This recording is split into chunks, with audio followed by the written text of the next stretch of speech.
Hi, வாங்க இன்றைக்கி மீன் குழம்பு எப்படி செய்கிறதுன்னு பார்க்கலாம். அதுக்கு மீன் இந்த மாதிரி நல்லா கழுவி எடுத்து வச்சுக்கோங்க. ஒரு தக்காளி பழம், 2 பச்சை மிளகாய் கீறி விட்டுக்கோங்க. கொஞ்சம் கருவேப்பிலை, குட்டி பீஸாக 4 மாங்காய். இப்போது ஒரு லெமன் சைஸ் அளவுக்கு புளி இந்த மாதிரி எடுத்து ஊற வச்சுக்கோங்க. நம்ம இதை எடுத்து கரைச்சிக்கலாம். நான் இப்போது அந்த மீனுக்கு தேவையான குழம்ப கரைச்சி எடுத்துக்கிட்டேன். இப்போ நம்ம இதில் பொடி சேர்த்துக்கலாம்.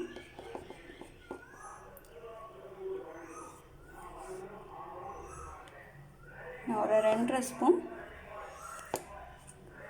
1 அரைச்ச தூள் தான் எடுத்திருக்கேன். நான் குழம்புக்கு தகுந்த மாதிரி பொடி சேர்த்துருக்கேன். நான் இப்போது 1 ஸ்பூன் நல்லெண்ணெய் எடுத்திருக்கேன். இது நல்லா காயட்டும். இப்போது எண்ணெய் நல்லா காஞ்சிருச்சு. நம்ம இதில் வடகம் போட்டுக்கலாம்.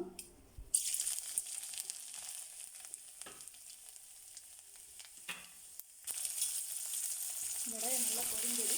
அது கூட தக்காளி, பச்சை மிளகாய்,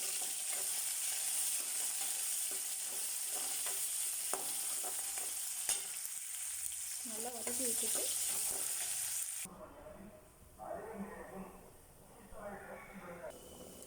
குழம்பு கொதிச்சிருச்சான்னு பார்க்கலாம். குழம்பு நல்லா கொதிச்சிருச்சு. நம்ம நறுக்கி வச்சுருக்க மாங்காவை சேர்த்துட்டு ஒரு 5 நிமிஷம் கொதிக்க விடலாம்.